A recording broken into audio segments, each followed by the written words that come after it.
ایک دفعہ حضرت معاذ ابن جبل رضی اللہ عنہ گریہ کرتے ہوئے حضور اکرم صلی اللہ علیہ وآلہ وسلم کی خدمت میں حاضر ہوئے اور آپ پر سلام کیا۔ حضرت صلی اللہ علیہ وآلہ وسلم نے سلام کا جواب دیا اور پوچھا، کیوں گریہ کر رہے ہو؟ جناب معاذ نے عرض کی، آقا السلام علیکم ورحمۃ اللہ وبرکاتہ۔ امید ہے آپ سب خیریت سے ہوں گے۔ میں بھی الحمدللہ اللہ کا لاکھ لاکھ شکر ہے سن خیریت سے ہوں۔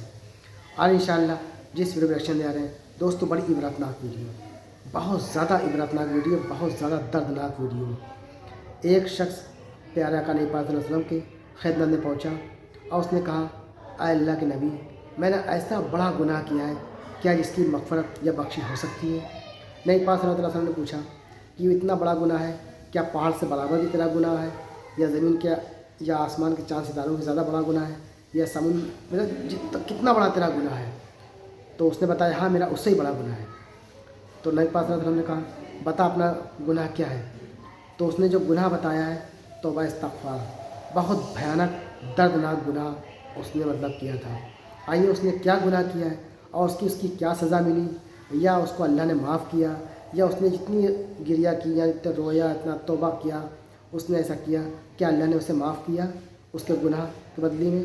تو آئیے سب جانیں گے اس ویڈیو کے ذریعے سے۔ دوستو ویڈیو بڑی امپورٹنٹ ہے، اینڈ تک ضرور دیکھیے گا اور جتنا ہو سکے اس کو شیئر کیجیے گا، کیونکہ بہت دردناک سمجھ لی ویڈیو ہے۔ یہ ایک ایسا گناہ جو ہم لوگ اگر سنیں، کوئی بھی اگر حقیقت میں یہ سنے گا تو اس کے پیروں کے نیچے زمین نکل جائے گی، اتنا دردناک اتنا بھیانک گناہ اس نے کیا تھا۔ تو آئیے ویڈیو پہلے دیکھتے ہیں، پھر اس کے بعد بات کرتے ہیں، اور ویڈیو اچھی لگے تو اس کو شیئر ضرور کریے گا۔ ایک دفعہ حضرت معاذ ابن جبل رضی اللہ عنہ گریہ کرتے ہوئے حضور اکرم صلی اللہ علیہ وآلہ وسلم کی خدمت میں حاضر ہوئے اور آپ پر سلام کیا۔ حضرت صلی اللہ علیہ وآلہ وسلم نے سلام کا جواب دیا اور پوچھا، کیوں گریہ کر رہے ہو؟ جناب معاذ نے عرض کی، آقا مسجد کے دروازے پر ایک خوبصورت نوجوان آیا ہوا ہے اور زاروں کی طرح گریہ کر رہا ہے۔ وہ ایسے رو رہا ہے جیسے ایک ماں اپنے جوان بیٹے پر روتی ہے، اور آپ صلی اللہ علیہ وآلہ وسلم سے ملاقات کا خواہش مند ہے۔ آپ نے فرمایا، کوئی بات نہیں، اسے اجازت ہے۔ پس وہ جوان حضرت صلی اللہ علیہ وآلہ وسلم کی خدمت میں حاضر ہوا اور آپ پر سلام کیا، اور آپ نے سلام کے جواب کے بعد اس سے پوچھا کہ کیوں رو رہے ہو؟ اس نے عرض کیا، میں نے ایسا گناہ کیا ہے کہ اللہ تعالیٰ مجھے معاف نہیں کرے گا اور مجھے دوزخ میں ڈال دے گا۔ پیغمبر اکرم نے فرمایا، کیا تو اللہ کے ساتھ کسی کو شریک ٹھہراتا ہے؟ اس نے عرض کی، نہیں۔ تو آپ نے فرمایا، کیا تو نے کسی محترم ہستی کا قتل کیا ہے؟ اس نے جواب دیا، نہیں۔ تو پھر آپ نے فرمایا، کیا تیرا گناہ پہاڑوں سے بھی بڑا ہے؟ اس نے جواب دیا، جی ہاں، میرا گناہ پہاڑوں سے بھی بلند و بالا ہے۔ پھر آپ نے فرمایا، کیا تیرا گناہ 7 زمینوں، دریاؤں، ریت کے ذروں، درختوں اور جو کچھ خدا نے بنایا ہے، مثلاً آسمان، ستاروں، عرش اور کرسی سے بھی بڑا ہے؟ اس نے عرض کیا، جی ہاں، میرا گناہ ان سب چیزوں سے بڑا ہے۔ پھر آپ صلی اللہ علیہ وآلہ وسلم نے فرمایا کہ اب تو اپنا گناہ بیان کر۔ پھر اس نے اپنی داستان یوں بیان کی کہ میں 7 سال سے قبریں کھود کر مردوں کے کفن اتار کر بازار میں فروخت کرتا رہا ہوں۔ ایک رات میں نے انصار کی ایک لڑکی کی قبر کھودی اور اس کے کفن کو اس سے جدا کیا تو شیطان نے میرے ذہن میں وسوسہ ڈالا اور میں نے اس لاش سے مقاربت کی۔ جب میں واپس آ رہا تھا تو لاش سے آواز آئی، اے جوان، تجھے خدا کی حکومت سے کوئی خوف نہیں آتا؟ تجھ پر افسوس ہو کہ آتش دوزخ تمہارا مقدر ہے۔ جوان کہنے لگا، یا رسول اللہ صلی اللہ علیہ وآلہ وسلم، اب بتائیں کہ میں کیا کروں؟ پیغمبر اکرم نے فرمایا، دور ہو جاؤ مجھ سے، تو اپنے ساتھ مجھے بھی عذاب آتش میں جلانا چاہتا ہے۔ وہ اٹھ کر ایک پہاڑ کی طرف چلا گیا۔ اس نے اپنے دونوں ہاتھ گردن کے ساتھ باندھ لیے۔ وہ توبہ، مناجات اور عبادات میں مشغول ہو گیا۔ 40 روز تک وہ شب و روز گریہ کرتا رہا۔ اس نے اتنا گریہ کیا کہ پرندے اور وحشی حیوانات بھی اس سے متاثر ہو گئے۔ 40 روز کے بعد اس نے خداوند تعالیٰ سے درخواست کی کہ خداوندہ، یا تو مجھ پر آگ نازل کر یا میرے گناہ معاف فرما، مگر قیامت کے روز مجھے رسوا نہ کرنا۔ اللہ تعالیٰ نے نبی کریم صلی اللہ علیہ وآلہ وسلم پر سورہ آل عمران کی آیت نمبر 135 نازل فرمائی۔ وہ لوگ جب کوئی گناہ کر لیں یا اپنے نفس پر ظلم کر لیں تو وہ اپنے خدا کا ذکر کریں اور اپنے گناہ کے لیے استغفار کریں۔ اللہ کے علاوہ اور کون ہے جو گناہ معاف کرے؟ اس آیت میں اس نوجوان کی مغفرت کی طرف بھی اشارہ تھا۔ رسول اکرم صلی اللہ علیہ وآلہ وسلم نے مسکرا کر تلاوت کی اور آپ نے فرمایا، کون ہے جو مجھے اس جوان تک لے جائے؟ حضرت معاذ بن جبل رضی اللہ عنہ نے عرض کی، جی ہاں یا رسول اللہ، میں جانتا ہوں کہ وہ اس وقت کہاں ہے۔ پیغمبر اکرم صلی اللہ علیہ وآلہ وسلم جناب معاذ کو اپنے ساتھ لے کر اس کے پاس گئے اور دیکھا کہ اس نے 2 پتھروں کے درمیان اپنے ہاتھوں کو گردن میں باندھا ہوا ہے۔ شدت گرمی کی وجہ سے اس کا رنگ سیاہ ہو چکا تھا۔ شدت گریہ کی وجہ سے اس کی آنکھوں کے گرد بال گر چکے تھے اور وہ شخص محو مناجات تھا۔ وہ اپنے سر پر خاک ڈال رہا تھا۔ صحرا کے درندے اس کے گرد کھڑے ہوئے تھے اور پرندے اس کے سر کے اوپر سایہ فکن تھے۔ پیغمبر اکرم صلی اللہ علیہ وآلہ وسلم اس کے پاس گئے اور اپنے دستے مبارک سے اس کے ہاتھ آزاد کیے، اس کے چہرے سے خاک کو صاف کیا اور کہا، اے جوان، تجھے بشارت ہو کہ اللہ تعالیٰ نے تجھے آتش دوزخ سے نجات دی۔ آپ نے اصحاب سے کہا کہ دیکھو، اپنے گناہوں کی تلافی اس طرح کیا کرو۔ پچھلے زمانے میں ایک شخص رہتا تھا، اس نے حلال طریقے سے دنیا تلاش کی مگر ناکام رہا، اس کے ہاتھ دنیا نہ آئی۔ اس نے حرام طریقوں سے دنیا طلب کی، پھر بھی ناکام رہا، اس کے ہاتھ دنیا نہ لگی۔ ایک مرتبہ ابلیس انسانی شکل میں اس کے سامنے آ گیا اور کہا، تم نے حلال و حرام طریقوں سے دنیا حاصل کرنے کی کوشش کی مگر ناکام رہے۔ اگر تم میرے کہنے پر عمل کرو تو تمہارے پاس دنیا کی کوئی کمی نہیں رہے گی، اور بہت سے افراد تمہاری پیروی کرنا اپنے لیے باعث سعادت سمجھیں گے۔ اس شخص نے کہا، میں تیری بات پر ضرور عمل کروں گا۔ ابلیس نے اسے مشورہ دیا، تو ایک نیا دین و مذہب ایجاد کر لے اور لوگوں کو اس کی دعوت دے۔ اس نے ابلیس کے کہنے پر عمل کیا۔ آہستہ آہستہ لوگ اس کے پیروکار بنتے گئے اور اس کے پاس دولت کے ڈھیر جمع ہو گئے۔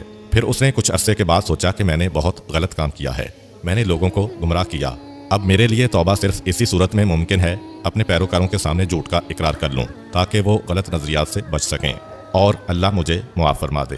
چنانچہ اس نے اپنے پیروکاروں کا اجتماع بلا کر اعلان کیا کہ میں نے اب تک تمہیں گمراہ کیا تھا اور جو کچھ بیان کرتا تھا وہ سب باطل اور جھوٹ پر مبنی تھا۔ انہوں نے کہا، تو اب جھوٹ بول رہا ہے اور تو اپنے دین میں شک کر کے گمراہ ہو گیا ہے۔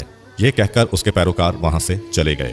اس شخص نے اپنے آپ کو توق و زنجیر میں قید کر لیا اور ارادہ کیا کہ جب تک اللہ تعالیٰ میری توبہ قبول نہ کرے گا میں یہ توق و زنجیر جدا نہیں کروں گا۔ اللہ تعالیٰ نے اس وقت کے نبی کو وحی فرمائی کہ تم اس شخص سے کہہ دو کہ اللہ فرماتا ہے، مجھے اپنی عزت کی قسم، اگر تو اتنی گریہ وزاری کرے کہ تیرے وجود کا بند جدا ہو جائے تو بھی میں تیری توبہ قبول نہیں کروں گا اور نہ ہی تیری کوئی دعا قبول کروں گا جب تک تو ان لوگوں کو زندہ نہ کرے جنہیں تو نے گمراہ کیا تھا اور وہ اسی گمراہی میں مر گئے۔ علی ابن ابی حمزہ روایت کرتے ہیں کہ سلاطین بنی امیہ کا ایک کاتب میرا دوست تھا اور اس نے مجھ سے اصرار کیا کہ میں اس کے لیے امام جعفر صادق علیہ السلام سے ملاقات کی اجازت طلب کروں۔ میں نے امام جعفر صادق علیہ السلام سے عرض کیا کہ سلاطین بنی امیہ کا ایک کاتب آپ سے ملنے کا خواہش مند ہے، اگر آپ اجازت دیں تو میں اسے آپ کی خدمت میں پیش کروں۔ آپ نے اجازت دی تو میں اسے امام عالی مقام کی خدمت میں لے گیا۔ اس نے امام عالی مقام کو سلام کیا اور بیٹھ گیا۔ پھر اس نے عرض کی، فرزند رسول صلی اللہ علیہ وآلہ وسلم، میں ایک عرصہ تک سلاطین بنی امیہ کا کاتب رہا اور ان کے دفتروں میں کام کرتا رہا، اور دوران ملازمت میں نے بہت سی دولت جمع کر لی اور دولت کی جمع آوری کے لیے میں نے کبھی حلال و حرام کی تمیز نہ کی تھی۔ امام جعفر صادق علیہ السلام نے فرمایا، اگر بنی امیہ کو ایسے افراد نہ ملتے جو ان کے کاتب بنتے اور جو ان کے لیے خراج کی رقم وصول کرتے اور ان کی طاغوتی حکومت کے لیے جنگ کرتے اور ان کے درباروں کی زینت بنتے تو وہ کبھی بھی ہمارا حق چھین نہیں سکتے تھے۔ اگر لوگ ان سے عدم تعاون کا مظاہرہ کرتے تو انہیں یہ جرت نہ ہوتی کہ لوگوں کے حقوق غصب کرتے اور ان کے ہاتھ میں کچھ بھی نہ رہتا۔ اس شخص نے عرض کی کہ میرے لیے اب نجات کی کیا صورت ہے؟ آپ نے فرمایا، میں تیری رہنمائی کرتا ہوں، اور کیا تو میرے فرمان پر عمل کرے گا؟ اس نے کہا، جی ہاں۔ آپ نے فرمایا، تو پھر تم نے ان کی نوکری سے جو کچھ بھی حاصل کیا ہے اس سے ہاتھ اٹھا لو۔ جو صاحبان حق تمہیں یاد ہوں ان تک ان کا حق پہنچا دو، اور جو تمہیں بھول چکے ہوں تو باقی رقم ان کی طرف سے صدقہ کر دو، اور اگر تم نے میرے فرمان پر عمل کیا تو میں اللہ کی طرف سے تمہیں جنت کی ضمانت دیتا ہوں۔ آپ کا فرمان سن کر اس شخص نے کچھ دیر تک سر جھکائے رکھا، پھر ایک نئے عزم و ولولہ سے کہا، میں وعدہ کرتا ہوں کہ آپ کے حکم کی تعمیل کروں گا۔ راوی کہتا ہے کہ ہم دونوں واپس اپنے گھر کوفہ آئے۔ اس شخص کے گھر میں جو کچھ تھا اس نے سب کا سب صاحبان حقوق کو واپس کر دیا، اور جس کے مالک کا علم نہ تھا ان کی طرف سے صدقہ کر دیا۔ اس شخص نے اپنے جسم کے کپڑے بھی اتار دیے۔ میں نے اس کے لیے اپنے ایمانی بھائیوں سے تعاون کی درخواست کی، اور ہم نے اسے کپڑے لا کر دیے، اور اس کے اخراجات کے لیے ہم نے کچھ رقم بھی اس کے حوالے کی۔ اس کے بعد وہ شخص محنت مزدوری کرنے لگا اور اس سے اپنی ضروریات زندگی فراہم کرنے لگا۔ چند ماہ بعد وہ بیمار ہوا۔ میں اس کی عیادت کے لیے اس کے گھر گیا تو دیکھا کہ اس پر نزاع کا عالم طاری تھا، اور جیسے ہی اس نے آنکھ کھولی اور مجھے دیکھا تو کہا، آپ کے مولا و آقا نے اپنا وعدہ پورا کر دیا۔ یہ الفاظ کہہ کر وہ دنیا سے رخصت ہو گیا، اور ہم نے اس کی تجہیز و تکفین کے فرائض سر انجام دیے۔ کچھ عرصے بعد امام جعفر صادق علیہ السلام کی خدمت میں حاضر ہوا تو آپ نے مجھے دیکھ کر فرمایا، ہم نے تمہارے دوست سے کیا ہوا وعدہ پورا کر دیا۔ میں نے عرض کی، بے شک آپ صحیح کہتے ہیں، میرے دوست نے بھی عالم نزاع میں مجھے یہی کہا تھا۔ تو دوستو، یہ تھا ہمارا ایکشن جو ہم نے دیکھا، کتنا دردناک گناہ تھا، مطلب روح کانپ جائے انسان کی کہ مردوں کا کفن چرا کے بیچتا تھا، اور اس نے خواتین کے جب کفن اتارا تو اس پہ شیطان حاوی ہوا اور اس نے ان کے ساتھ بدکاری کر دی۔